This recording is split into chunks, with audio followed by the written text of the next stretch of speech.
Dizem que os deuses nascem da luz e que surgem como estrelas destinadas a guiar os mortais através da escuridão.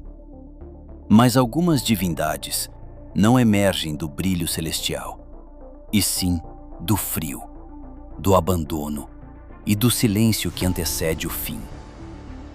Muito antes de ser chamada de deusa dos mares, antes que seu nome ecoasse em templos iluminados pelo luar e fosse sussurrado como promessa de proteção, Aya era apenas uma criança esquecida pelo mundo.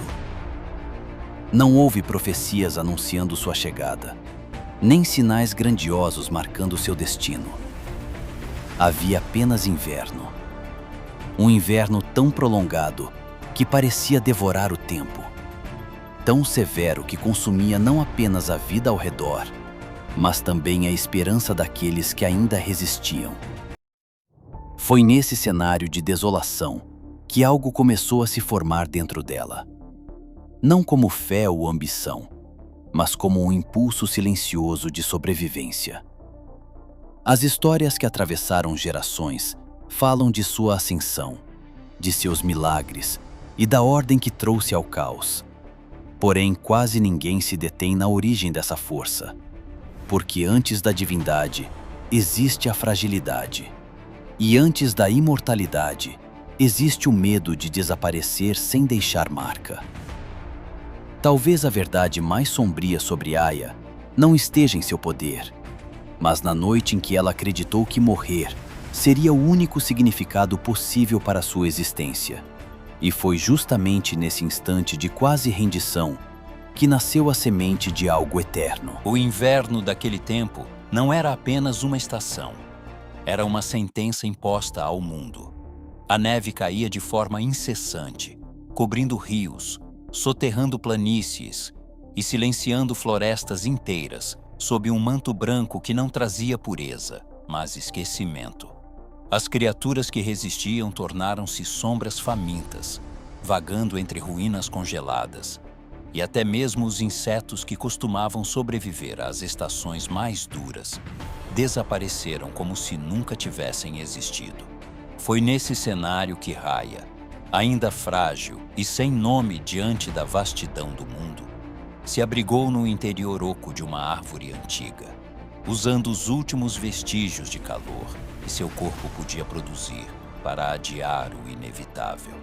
Ela não chorava nem gritava, pois até as lágrimas pareciam ter congelado dentro dela. Restava apenas a consciência amarga de que sua vida talvez não tivesse significado algum, enquanto ouvia os uivos distantes de feras se aproximando. Refletiu que talvez servir de alimento durante um tempo de fome fosse o gesto mais útil que poderia oferecer ao mundo. A resignação não veio como desespero, mas como aceitação silenciosa. E foi exatamente nesse instante de rendição que o céu, antes opaco e impenetrável, começou a se abrir com uma luz que não pertencia àquela estação de morte. A claridade rompeu as nuvens, como uma promessa inesperada, e pela primeira vez, Raya levantou os olhos, não para esperar o fim, mas para testemunhar algo que desafiava a própria lógica do inverno eterno. Da fenda luminosa que rasgou o céu, desceu uma presença que não podia ser confundida com criatura alguma daquele mundo devastado. Não caminhava sobre a neve como as feras, nem lutava contra o vento como os sobreviventes. Sua simples existência parecia afastar o frio ao redor, como se a própria realidade se reorganizasse para permitir sua passagem. Raya, ainda escondida no abrigo da árvore, não compreendia o que via, mas sentia que aquela luz não era apenas calor, era direção. Quando a figura se aproximou, não houve palavras solenes nem promessas grandiosas, apenas um gesto silencioso que a convidava a seguir. E ela seguiu, não por devoção, não por fé recém-descoberta, mas porque permanecer significava morrer. E avançar oferecia ao menos a possibilidade de um sentido. Atravessaram extensões intermináveis de areia endurecida pelo gelo. Caminharam sob céus que alternavam entre o crepúsculo e a aurora, como se o tempo estivesse confuso. E durante dias e noites, Raya manteve os olhos fixos naquela presença que parecia nunca vacilar. Aos poucos, outros sobreviventes surgiram, atraídos pela mesma luz, e um novo povo começou a se formar em torno daquela figura celestial. Para muitos, aquilo era o nascimento de uma era sagrada. Para Raya, era o início de uma dependência silenciosa, pois pela primeira vez, ela acreditava que sua vida não estava destinada ao esquecimento, mas ligada a algo maior do que o inverno que quase a consumira. Com o passar do tempo, o deserto deixou de ser apenas um cenário de sobrevivência e começou a se transformar em reino, erguido sob a orientação daquela presença divina que conduzia o novo povo com serenidade inabalável. Próximo ao mar, foi construído um altar dedicado à luz que agora guiava suas noites. E quando a lua cheia surgiu pela primeira vez refletida nas águas, muitos se ajoelharam em reverência, convencidos de que presenciavam o início de uma era eterna. Foi em uma dessas noites banhadas pelo luar que a divindade chamou Raya e lhe confiou uma tarefa incomum: desvendar o segredo de uma borboleta que surgia sempre sob a luz prateada. A pequena criatura movia as asas com delicadeza, mas cada batida produzia ondas cintilantes no ar, como se tocasse fios invisíveis que sustentavam o próprio destino. Aya passou a observá-la noite após noite, fascinada não apenas por sua beleza, mas pelo enigma que carregava. Às vezes, acreditava que a borboleta representava transformação. Outras vezes, temia que fosse um presságio. Ainda assim, sentia que tinha tempo infinito para compreender aquele mistério, como se a eternidade fosse um direito recém-conquistado. No entanto, aquilo que parece eterno aos olhos humanos costuma ser apenas um intervalo frágil entre duas rupturas. E enquanto Raya contemplava o bater silencioso das asas, o mundo ao seu redor começava a se mover em direção a um conflito que nem mesmo a luz da lua seria capaz de impedir. A guerra não começou com um anúncio ou presságio claro, mas com uma mudança sutil na luz que envolvia o reino. O luar que antes parecia constante começou a enfraquecer, como se algo distante estivesse devorando seu brilho pouco a pouco.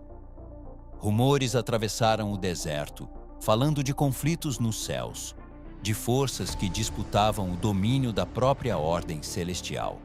E logo, o que era sussurro tornou-se ruptura. O firmamento voltou a se abrir, mas dessa vez não para trazer salvação, e sim para testemunhar a queda daqueles que eram considerados eternos. A presença que guiara Raya e seu povo tornou-se alvo de um confronto que ultrapassava a compreensão humana. E o clarão que iluminou o horizonte naquela noite não tinha calor, apenas violência. O altar próximo ao mar perdeu seu brilho. As águas deixaram de refletir a lua com a mesma intensidade. E o silêncio que se espalhou após o conflito foi mais devastador do que o antigo inverno. Aya observou a ausência onde antes havia direção e percebeu que a eternidade na qual acreditara era frágil.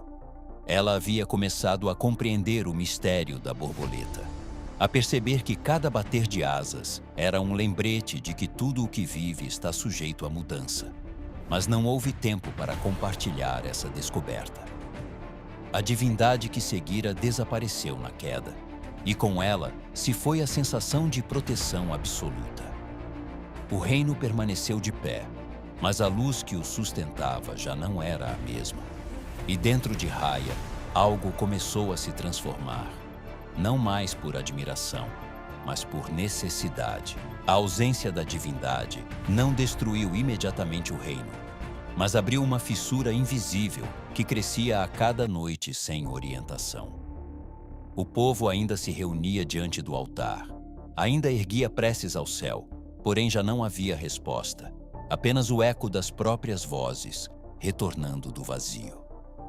Aya observava aquilo com um peso silencioso, pois compreendia que a fé deles estava suspensa por um fio tão delicado quanto as asas da borboleta que um dia estudara. O inverno que quase a matou parecia distante, mas a sensação de abandono retornava, não como frio físico, e sim como ameaça de colapso. Se a luz podia desaparecer, então nada era permanente, e essa constatação a atingiu com mais força do que qualquer guerra celestial. Foi nesse momento que Raya tomou uma decisão que mudaria o curso de sua existência. Se os deuses podiam cair, alguém precisava permanecer. Se a lua podia ser encoberta, algo precisava refletir sua memória. O mar, vasto e profundo, tornara-se símbolo de continuidade, pois mesmo quando o céu se partia, suas ondas persistiam. Aya voltou-se para ele não apenas como cenário, mas como promessa, e ali entregou não seu corpo, mas sua humanidade. Não houve explosão de poder ou aclamação imediata. Houve transformação lenta, como maré que sobe imperceptível até dominar a costa. Ao assumir o manto da divindade, ela não buscava glória, mas controle sobre o caos que um dia quase a consumiu. E assim nasceu a deusa dos mares, não moldada pela ambição, mas pela recusa em permitir que o mundo mergulhasse novamente na escuridão absoluta. Com o passar dos anos, o povo deixou de recordar a menina escondida na árvore durante o inverno e passou a enxergar apenas a figura serena que dominava as marés com autoridade silenciosa. Templos foram erguidos em sua honra, cânticos ecoaram pelas praias ao cair da noite, e navegantes passaram a invocar seu nome antes de enfrentar águas desconhecidas. Para todos, Raya era símbolo de estabilidade, a presença constante que jamais abandonaria aqueles que confiavam em sua proteção. No entanto, por trás da imagem imperturbável, havia uma verdade que nem mesmo seus devotos poderiam imaginar. Sua ascensão não nascera de desejo por veneração, mas do medo profundo de reviver a sensação de impotência que experimentara quando criança. Cada milagre atribuído a ela, cada maré contida, cada tempestade desviada, era também uma tentativa silenciosa de provar a si mesma que nunca mais estaria à mercê do caos. A devoção que recebia não preenchia completamente o vazio deixado pela queda, apenas o tornava suportável. Raya compreendia agora o significado da borboleta. Transformação é inevitável, e nada permanece intocado pelo tempo. Ainda assim, ela resistia à ideia de que até mesmo uma deusa pudesse ser transitória. A verdade mais sombria não era que havia assumido o poder, mas que continuava sendo guiada pelo mesmo impulso que a fizera seguir a luz pela primeira vez. O medo de desaparecer, sem deixar vestígios. Tornar-se eterna foi sua maneira de responder ao inverno, mas eternidade construída sobre medo nunca é completamente pacífica. As lendas costumam simplificar aquilo que é complexo, transformando decisões difíceis em gestos heróicos e medos profundos em destinos gloriosos. Com o tempo, a história de Raya foi moldada para caber nas expectativas dos que precisavam acreditar em uma presença absoluta guiando as marés e equilibrando o mundo. Poucos questionaram o que realmente significa abandonar a própria humanidade em troca de estabilidade, ou o peso de sustentar a fé de milhares enquanto se carrega dentro de si a memória de uma criança quase vencida pelo frio. O mar continua refletindo a lua todas as noites, e muitos enxergam nesse brilho a prova de que sua deusa permanece vigilante, eterna e inabalável. No entanto, cada onda que se ergue e se desfaz na areia também conta outra versão da história, lembrando que tudo o que existe está em constante movimento, inclusive aqueles que parecem imutáveis. Talvez Raya não seja apenas símbolo de poder, mas testemunho de como o medo pode moldar algo grandioso e ao mesmo tempo frágil. Sua verdadeira força não nasceu da luz celestial, mas da recusa em aceitar o esquecimento como destino. E assim, Entre o eco das marés e o silêncio da noite, permanece a imagem de uma deusa que se tornou eterna, não por estar acima do humano, mas por carregar consigo, para sempre, a memória da própria vulnerabilidade.